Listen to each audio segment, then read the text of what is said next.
Shalom à tous, je bénis le Seigneur pour la présence de chacune.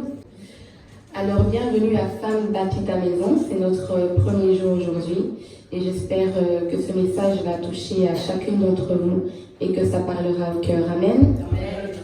Alors aujourd'hui nous allons parler de Christ et le titre de mon message c'est la place de Christ dans la vie d'une femme. Amen. Est-ce que quelqu'un a de la place pour Christ dans sa vie? Est-ce qu'une femme a la place de Christ dans sa vie? Est-ce que tu connais la place que Christ a dans ta vie? Tu t'es déjà posé la question, quelle est la place de Christ dans ta vie? Si tu t'es jamais posé cette question, nous allons réfléchir ensemble et nous allons voir ça aujourd'hui ensemble. Amen. Nous connaissons la place de l'homme dans la vie d'une femme, nous avons l'habitude de connaître la place des enfants dans la vie d'une femme. Des fois, lorsque nous voyons même des petites filles, nous connaissons leur place.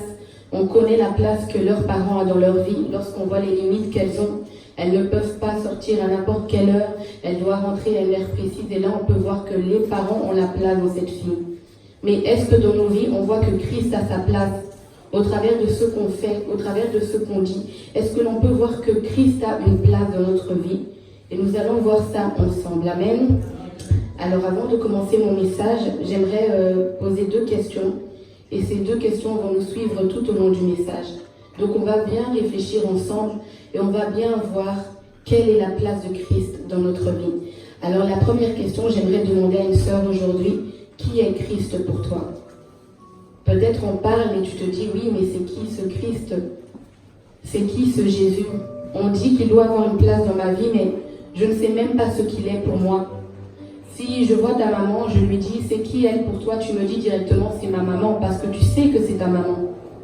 Si je demande à ton mari, qui est-il pour toi? Tu vas me dire, c'est ton mari. Mais lorsqu'on te demande qui est Christ pour toi, est-ce que tu sais répondre à cette question? Est-ce que tu sais répondre directement? Est-ce que tu sais confirmer qui est Christ dans ta vie? Et si tu ne sais pas, ne te sens pas mal, parce qu'on verra ça ensemble. Amen.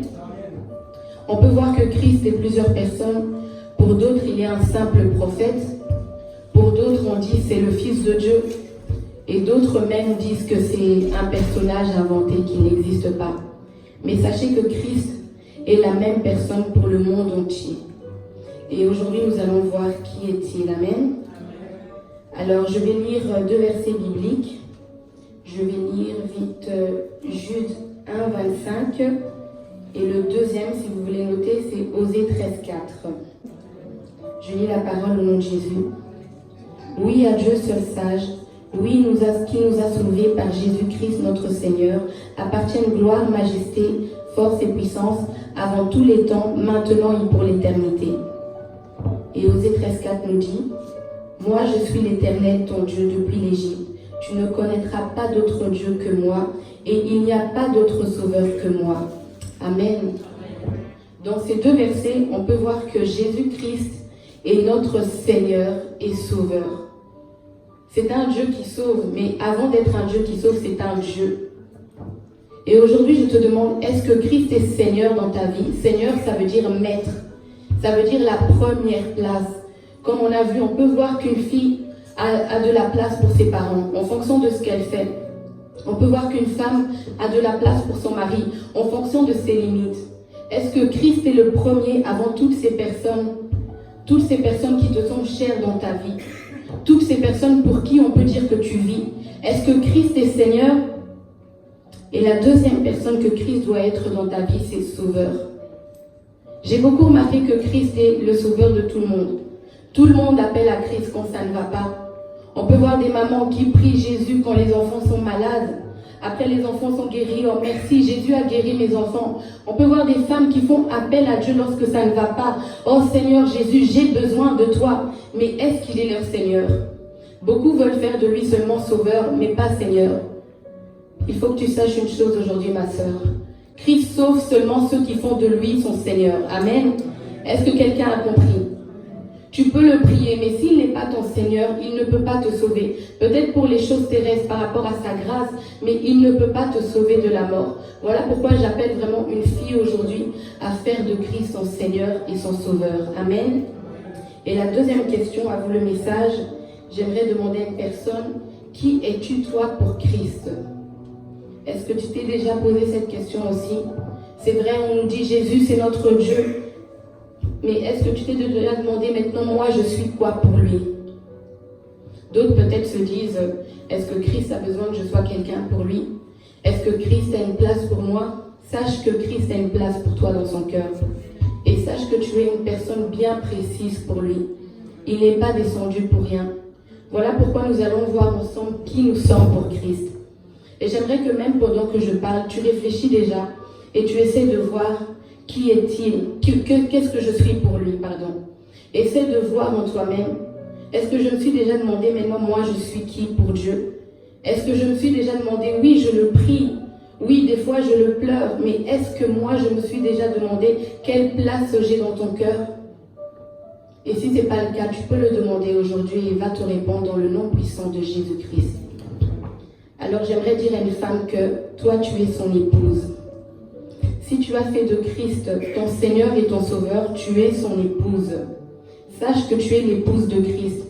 Tu n'es pas n'importe qui pour lui. Il a payé la dot pour toi à la croix. Il est descendu, il a payé le prix. S'il y a une fille qui se dit, ah, pour moi, on doit payer cher, je ne suis pas n'importe qui. Christ a payé bien plus même que ce que tes parents peuvent demander. Même ce que tes parents demandent, c'est rien par rapport à ce qu'il a fait pour toi.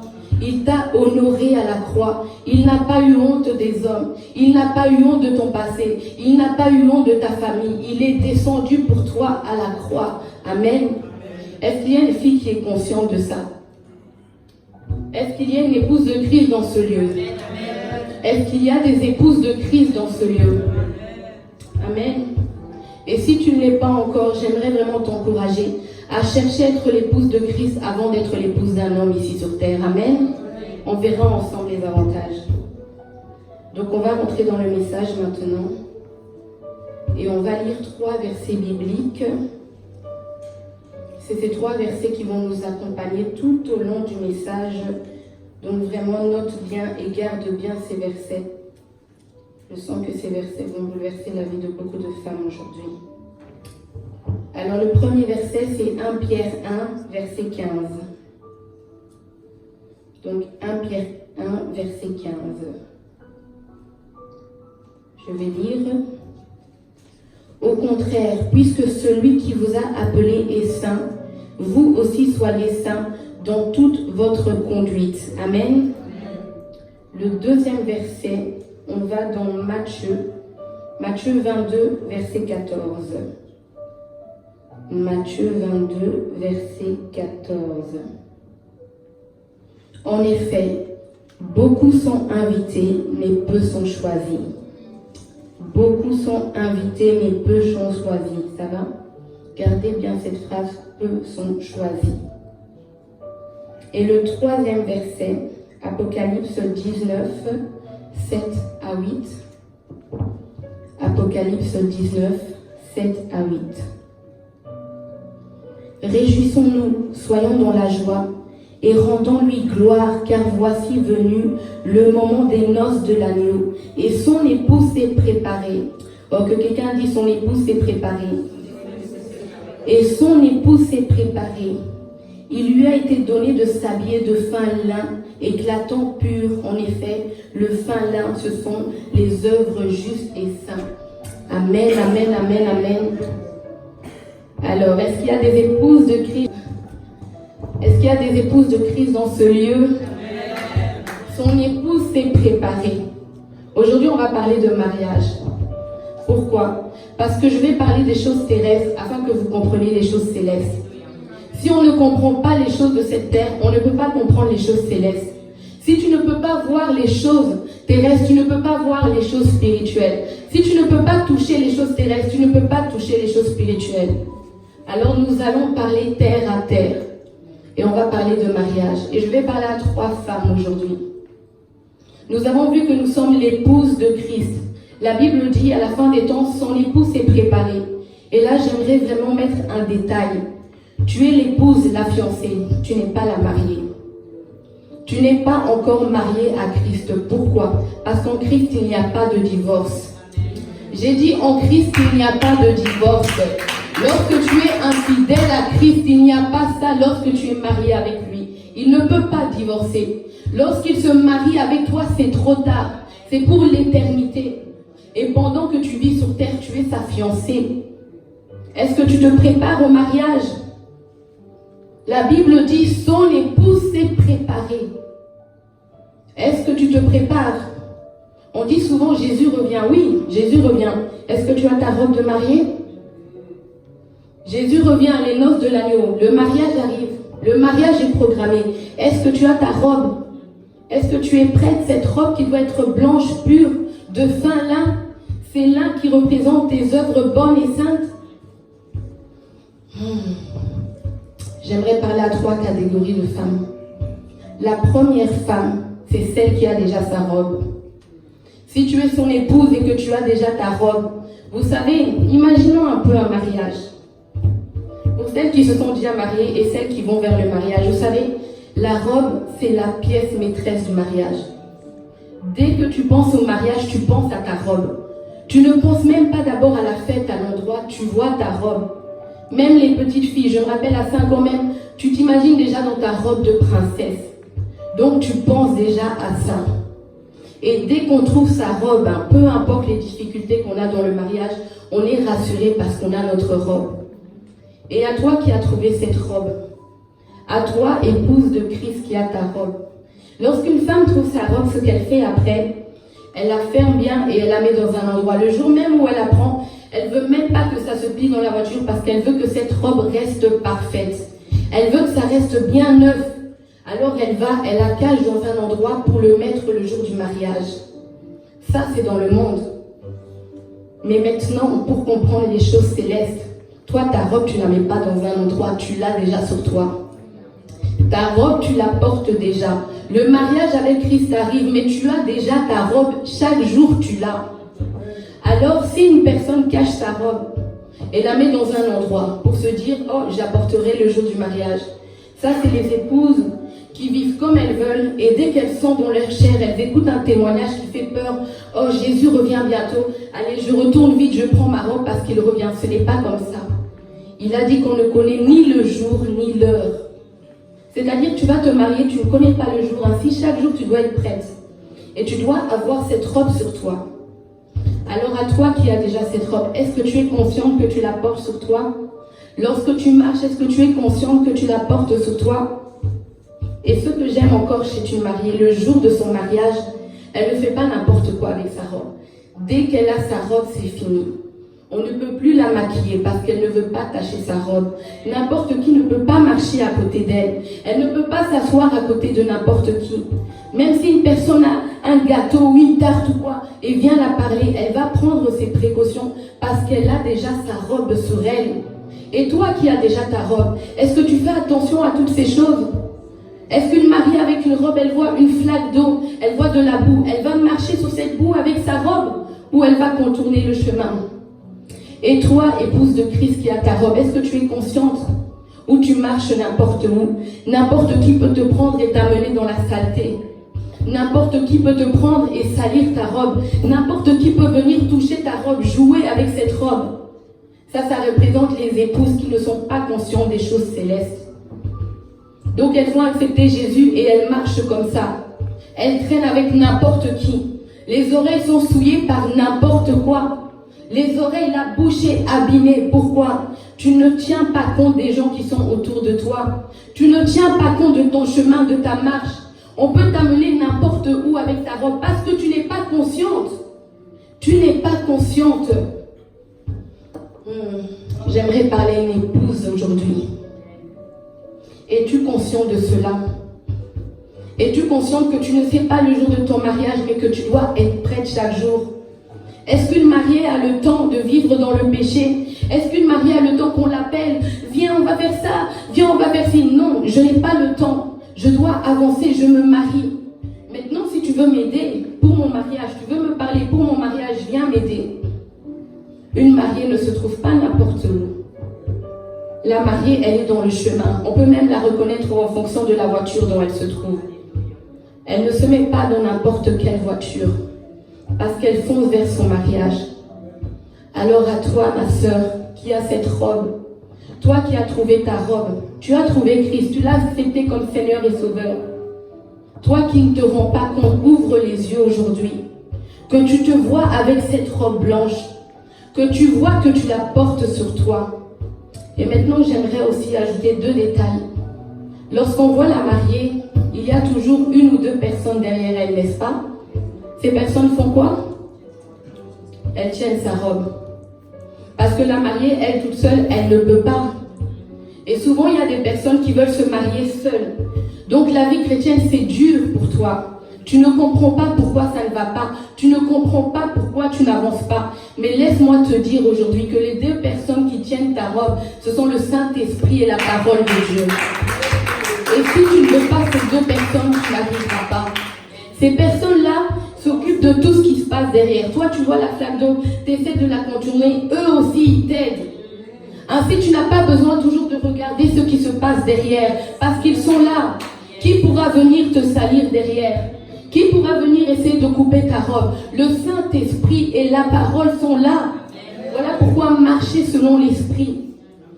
C'est vrai, c'est dur des fois. Je me rappelle le jour de mon mariage, lorsque je marchais avec ma robe, et les 2 personnes qui tenaient ma robe, à un moment, ils tiraient trop derrière, parce que eux, ils savaient ce qui se passait, ils savaient pourquoi ils allaient doucement.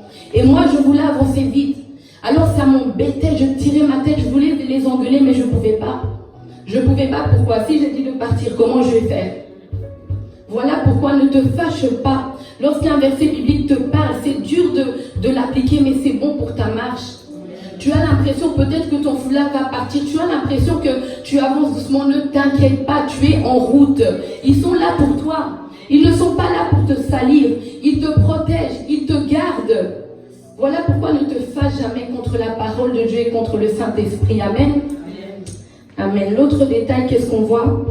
On voit toujours le père ou celui qui représente le père aux côtés de la mariée, n'est-ce pas? Et qu'est-ce que la mariée fait après lorsqu'elle arrive vers l'époux avec ce père?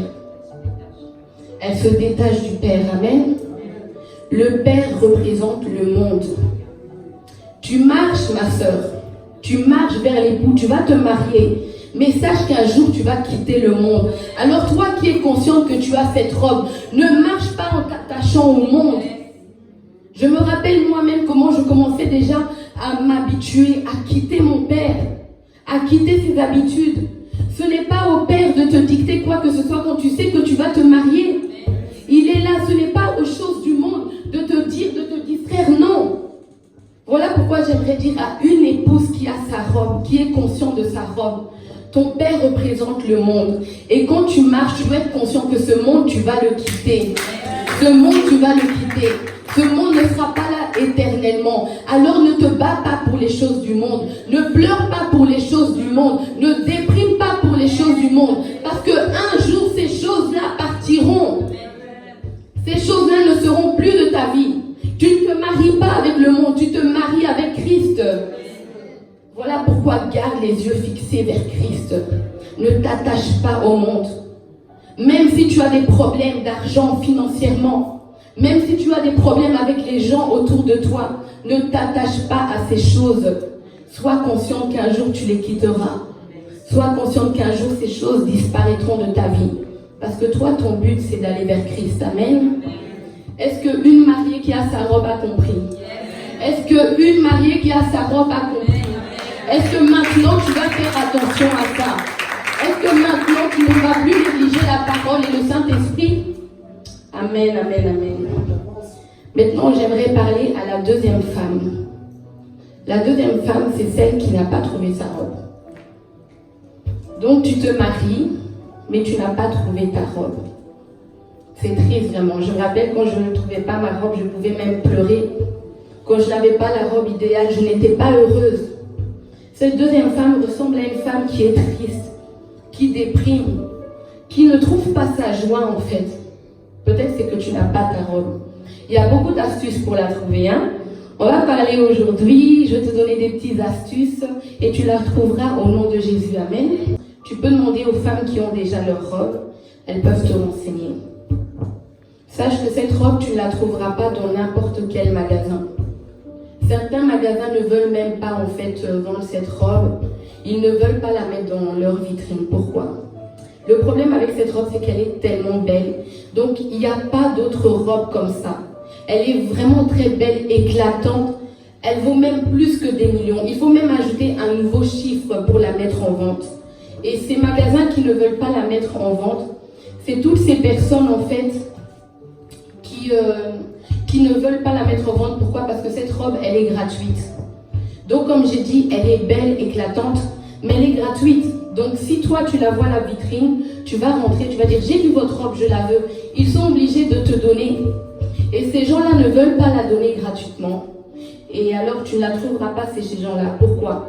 Ces gens sont semblables, en fait, à toutes ces personnes qui veulent que le salut a une valeur humaine.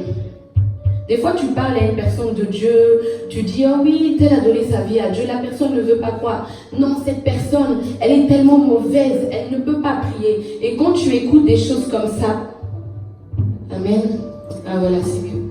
Et quand tu écoutes des choses comme ça, tu ne trouveras pas le salut. C'est des personnes qui trouvent que le salut se mérite. Donc toi, tu ne peux pas mériter, toi, tu peux mériter. Et c'est ces gens-là, tu ne trouveras pas. Alors lorsque tu verras déjà ces détails, sache que ma robe ne se trouve pas là. Il y a aussi des magasins très dangereux qui, eux, malgré que cette robe est gratuite, ils se font de l'argent dessus. Donc qu'est-ce qu'ils font? Ils la font payer. Et ces gens-là, ce sont des escrocs. C'est semblable en fait aux personnes où tu rentres dans une église. Ce sont ces personnes qui te font payer la délivrance, ces personnes qui te font payer la guérison, ces personnes qui te disent si tu veux ça, si tu veux que Dieu soit là, tout est autour de l'argent. Donc ils utilisent cette robe et la vendent maintenant. Ils se font beaucoup d'argent avec parce que cette robe est tellement magnifique, tout le monde la veut, qu'elle vaut beaucoup d'argent. Donc ces gens-là se disent ok, si je paye, je l'aurai. Et beaucoup de gens pensent comme ça. Si je prends l'eau bénite, je mets dans toute ma maison, là je sais que je suis protégée. Je sais que je n'aurai pas de problème. Si j'allume mes bougies et que je prie, je sais que j'irai au ciel. Mais non, il n'y a pas de prix pour cela. Amen. Voilà pourquoi si tu vas aussi chez ces personnes-là, fais très attention. Aujourd'hui, je donne des astuces à une femme pour trouver la robe idéale. Amen. Alors la dernière solution à faire, et c'est la plus facile, c'est de demander à l'époux. Car l'époux va te la donner. Il est descendu pour toi, il a payé la dot pour toi, il te donnera cette robe. Parce qu'il veut se marier avec toi, c'est ça son désir. Donc ce n'est pas contre sa volonté qu'il ne te donne pas la robe. Voilà pourquoi je n'aime pas amener une personne à Christ en lui disant « Christ va te bénir, Christ va ça ». Non, Christ te sortira de là où tu te trouves. Christ fera de toi une nouvelle créature. Ainsi tu sais que quand je vais prier, que je vais lui dire « Seigneur, j'ai besoin de cette robe, j'ai besoin de cette vie de sanctification », il va te répondre. Beaucoup connaissent ce Christ sauveur, comme j'ai dit, mais pas le Seigneur. Ainsi, elles prient, elles ne connaissent pas et ils ne répondent pas. Mais lorsque tu lui demandes un truc selon sa volonté, il te répondra. Amen. Voilà pourquoi tu peux la demander à Jésus-Christ. Et ce qui est bien avec lui, il va te dire aussi la taille. Ah oui, parce que ce n'est pas une taille unique. Ce n'est pas du tout une taille unique. Mais la taille, ne t'inquiète pas. Ce n'est pas des histoires de S, M, XL. Ne t'inquiète pas aussi. C'est une taille spirituelle. J'espère qu'une sœur va comprendre. Alors je vais vous donner cette taille, notez-la vraiment pour ne pas l'oublier, garder. Alors c'est la taille ER. Est-ce que quelqu'un a compris? Je ne pense pas. Alors la taille c'est E-R. Lorsque tu vas demander à l'époux, tu vas lui dire c'est quelle taille, j'ai besoin de savoir pour savoir si je vais rentrer ou pas. Il va te dire la taille c'est ER. Et ER veut dire étroite et resserrée. Amen. Ne t'inquiète pas, tu rentreras dedans. Je dis qu'une sœur aujourd'hui rentrera dans cette robe. Si cette robe est trop petite pour toi, l'époux va t'aider. Il va t'amener, comme je t'ai dit, la parole et le Saint-Esprit. Et tu vas commencer à faire du régime. Tu vas commencer à ne plus trop manger, à te débarrasser de toutes ces choses qui t'empêchent de rentrer dans cette robe. Et ces choses-là représentent le péché. Peut-être c'est ta bouche qui t'empêche de rentrer aux cieux. Peut-être c'est ta manière d'être, tes pensées. Et il va t'aider à te débarrasser de cela. Amen. Et si cette robe est très grande pour toi, parce qu'il se peut, il va t'aider. Tu vas aussi manger. Tu vas manger, tu vas bien grossir pour rentrer dans cette robe. Et cela signifie te remplir de la parole de Dieu, te remplir de sa présence. Tu vas te remplir de lui. Et cette robe va t'aller. Une fille peut me dire, oui, mais c'est pas facile alors. Si maintenant, je dois commencer à maigrir, grossir. Mais pour le monde, on fait ça, non? Lorsqu'un homme ne veut pas de nous, on fait ça, non? Lorsqu'un homme nous dit qu'on n'est pas dans ses critères, qu'est-ce qu'on fait? Combien ont pleuré à cause des hommes? Combien ont fait n'importe quoi pour les hommes? Alors pour Christ, voilà pourquoi j'aimerais dire, ça te semble peut-être difficile, mais lorsque tu auras vu l'époux, tu seras plus qu'amoureuse. Alors tu feras tout. Tu feras plus que ce que tu as fait dans le monde. Amen. Oh, amen. Voilà pourquoi j'encourage une fille qui n'a pas cette robe à la trouver et dès que tu as la taille, à faire tout pour l'avoir. Ce n'est pas facile, mais pense à tout ce que tu as fait pour les choses terrestres. Ces choses qui ne te sauvent même pas.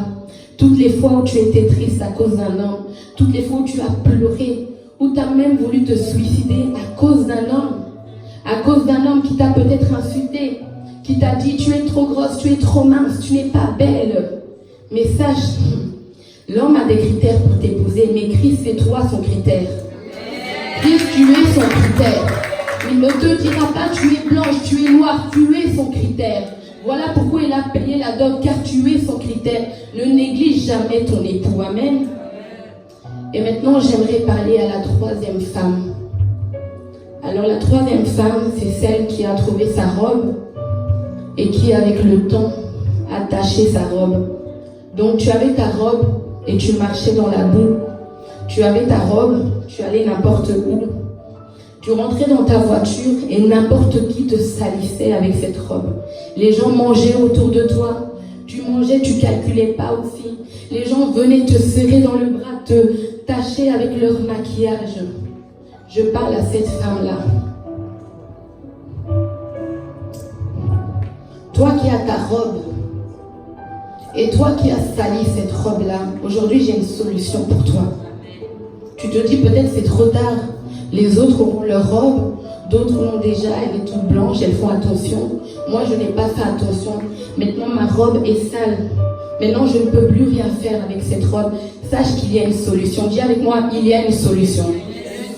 Tant que tu vis, il y a une solution. Amen.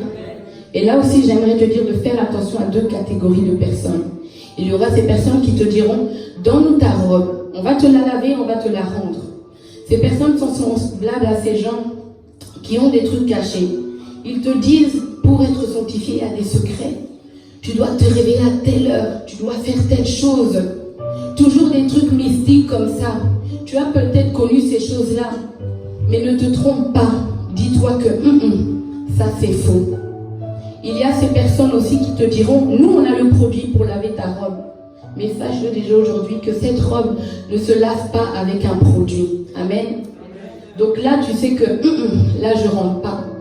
Là c'est là où je vous ai dit encore avec l'huile, avec beaucoup de choses. On amène les prières avec des objets.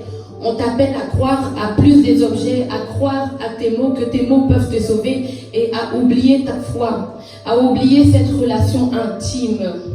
Amen. Voilà pourquoi fais attention à ces personnes qui te feront croire que c'est possible par l'homme de laver cette robe.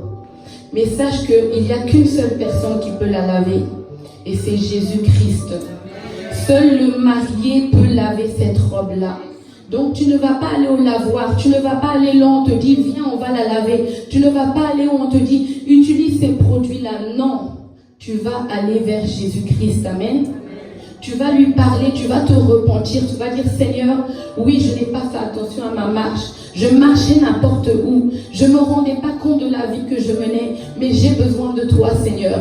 Tu as dit que nous devons être propres, sans tache ni ride. Et j'ai besoin de laver ma robe. Et Christ va te laver par le sang de l'agneau. Amen. Oh, j'aimerais dire à une femme que le sang de l'agneau lave mieux que Dash. Que le sang de l'agneau lave mieux que n'importe quel savon. Voilà pourquoi ne va pas là où on t'a proposé. Va chercher le sang de l'agneau. Il va te purifier. Il va te laver. Tu ne te rendais pas compte de cette robe. Tu n'étais peut-être pas consciente. Comme j'ai parlé à ceux qui l'ont déjà, est-ce qu'elles sont conscientes? Est-ce qu'elles sont conscientes de cela? Maintenant, réfléchis et regarde dans quelle catégorie tu te trouves. Quel genre de femme tu es? Est-ce que tu es celle qui a sa robe, qui fait attention? Tu es celle qui se rend compte que moi, je n'ai pas encore de robe. Je me suis fait escroquer à gauche, à droite et j'en peux plus. Vous savez, j'ai vu beaucoup de femmes abandonner les seigneurs à cause des escrocs. On t'a escroqué, on t'a représenté des choses qui sont fausses, tu ne veux plus. Tu te dis non, il n'y a plus aucun vrai pasteur. Mais j'aimerais dire à une personne, vous savez, voilà pourquoi je dis, si tu ne comprends pas les choses terrestres, tu ne peux pas comprendre les choses célestes. Je me rappelle même demander beaucoup à toutes les mariées, est-ce que vous êtes fait escroquer durant les préparations? On te dira oui. Je me rappelle, on m'a escroqué beaucoup d'argent pendant mon mariage. Je me suis fait escroquer par un wedding planner qui me disait, donne-moi 400 €, je vais t'acheter ton voile, etc. Je lui ai donné, il est parti, il a voyagé. Mais malgré ça, je me suis mariée ou pas? Voilà pourquoi, lorsque tu vois qu'une personne abandonne, tu peux voir qu'il y a un problème dans le but. Parce que lorsqu'une mariée se fait escroquer, elle se marie quand même. Même s'il n'y a pas l'argent. Oh, il n'y a pas assez d'argent pour les boissons. Telle m'a dit qu'elle allait contribuer, elle ne contribue plus. Est-ce qu'elle s'est mariée ou pas? Elle se marie. Mais toi, lorsqu'il y a des problèmes, non, tu n'avances pas. Tu ne voulais pas te marier. Peut-être tu voulais le problème. Tu ne voulais pas te marier. Peut-être tu voulais seulement le voile. Et lorsqu'on te dit, oh, il n'y a plus ça, il n'y a plus ça, apparemment, tel ne viendra plus, qu'est-ce que tu fais? Tu annules ton mariage? Est-ce que tu annules ton mariage? Et maintenant, pourquoi tu annules ton éternité avec Christ? Pourquoi tu choisis l'enfer? Parce que dans ce monde, ça ne va pas. C'est parce que tu n'es pas conscient que le Père, tu le lâcheras. Tu n'es pas conscient de cela. Tu n'es peut-être pas conscient de l'aide même que tu as. Tu ne fais peut-être jamais appel à la parole. Quand ça ne va pas, c'est seulement tes larmes qui parlent pour toi. Tu n'as jamais cherché la consolation auprès de la parole, auprès du Saint-Esprit. Mais aujourd'hui, il n'est pas trop tard. Tu as encore cette grâce de revenir vers l'époux. Si tu négligeais cette marche, au point où n'importe qui pouvait marcher avec toi. Vous savez, les gens n'aiment pas dire ça. Oui, mais Jésus traînait avec des gens de mauvaise vie. Maintenant, je pose une question. Est-ce que ces gens de mauvaise vie étaient toujours dans les mauvaises vies auprès de Jésus? Non. Est-ce que la prostituée était toujours prostituée auprès de Jésus? Comment se fait-il que tes amis sont toujours impudiques auprès de toi? Qu'est-ce qu'ils font avec toi? Est-ce que, réfléchissons, tu es marié. Ton ami vient te dire, je n'aime pas ton mari. Ton mari, je le déteste. Le lendemain, elle t'appelle. Oh oui, viens, on va manger. Tu vas aller? Non. Voilà pourquoi on rejoint le verset de 1 Pierre 1,15 qui dit, comme l'époux est saint, soyez saints. Tu ne traînes pas avec les gens qui déshonorent ton mari à chaque fois. Si même ses amis dans le monde terrestre insultent tes parents, c'est fini. Mais depuis qu'ils insultent Christ, ils ont toujours la grâce de venir auprès de toi, de salir tes oreilles, de te pousser toujours dans l'impudicité. Est-ce que tu te rends compte que l'époux est là? Est-ce que tu te rends compte que tu es l'épouse de Christ? Que fais-tu? Est-ce que lorsqu'on te voit, on peut savoir quelle est l'épouse de Christ? Ou eux aussi, tu dois les réaliser? Ces gens-là n'ont pas les yeux pour voir. La Bible dit, ils ont des yeux pour voir, mais ils ne voient pas. Des oreilles pour entendre, mais ils n'entendent pas. Mais toi, si tu as compris ces messages, tu vois. Toi, tu vois que tu as une robe. Lorsqu'on veut te dire, viens, on va à tel endroit, tu peux dire non. Non, moi, je ne peux pas me cacher. Le but, c'est pas que la personne comprenne, mais c'est que toi, tu veilles. Tu veilles. Et tu accompliras ce passage qui dit, l'époux s'est préparé. Celle qui ne se prépare pas n'est pas prête. Celle qui ne se prépare pas n'est pas prête. Si tu sais que tu te maries, tu ne te prépares pas, tu n'es pas prête.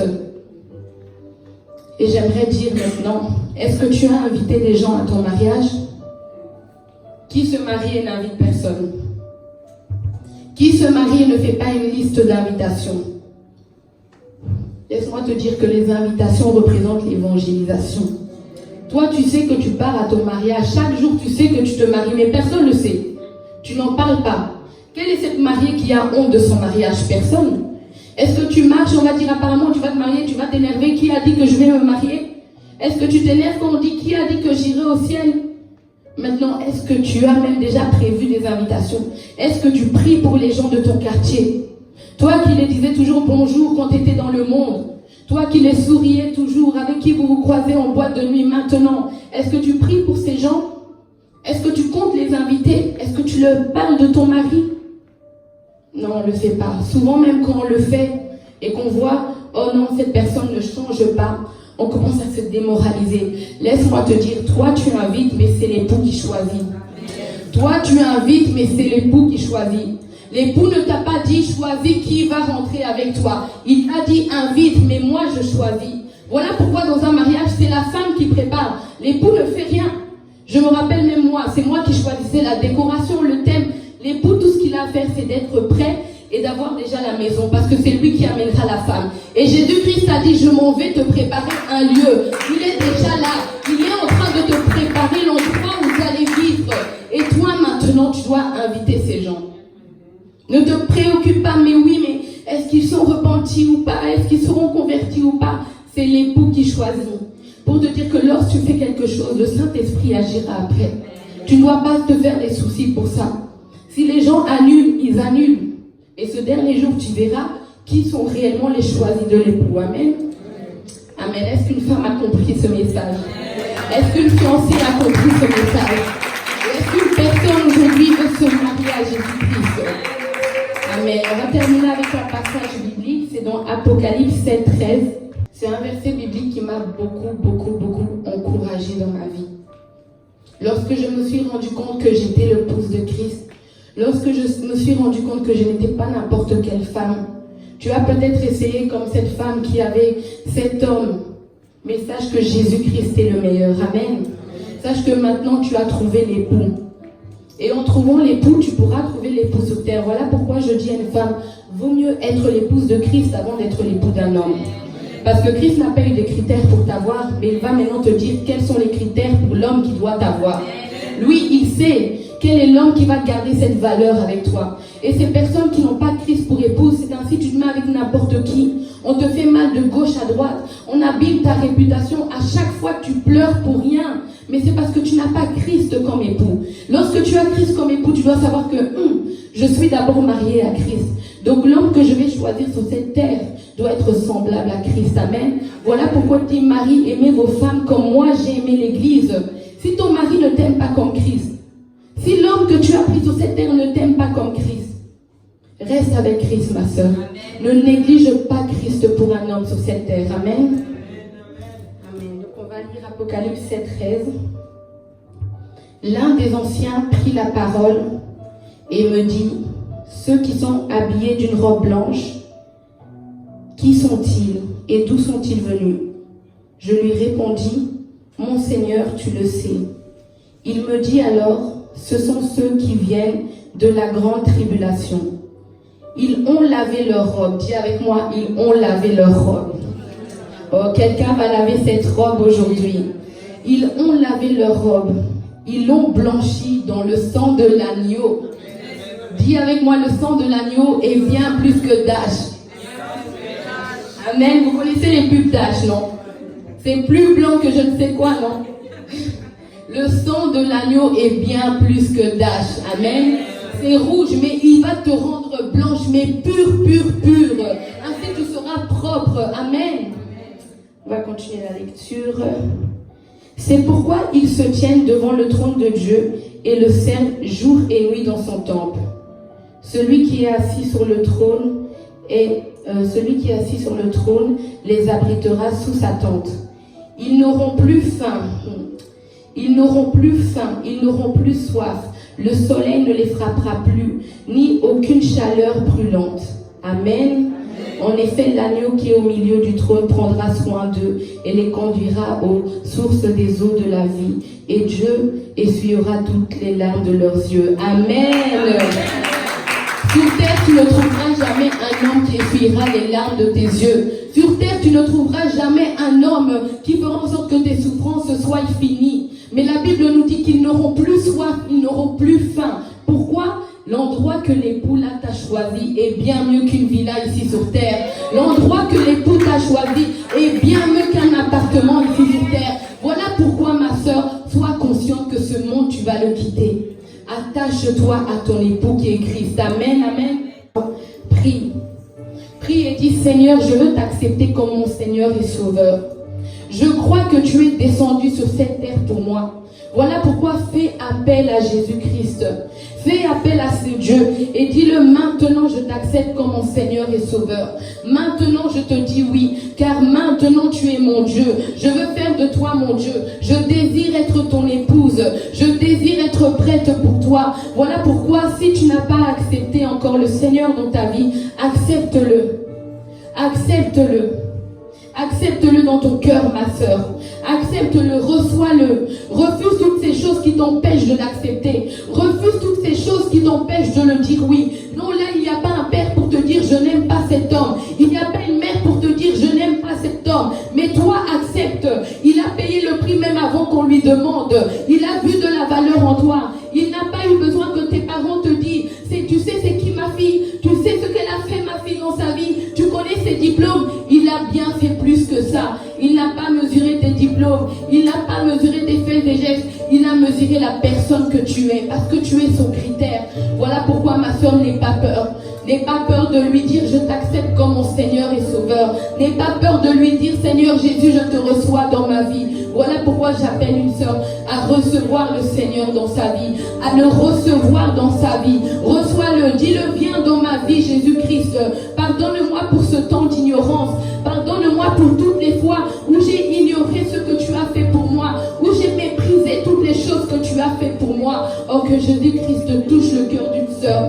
Que Jésus-Christ touche ma sœur. Que Jésus-Christ maintenant te restaure. Que Jésus-Christ maintenant t'ouvre les yeux. Les choses que tu voyais comme de l'or, que maintenant tu les vois comme de la boue. Que tu vois toutes les flaques d'eau qui étaient devant toi. Que tu vois les flaques de boue maintenant. Et sache qu'il est là avec toi.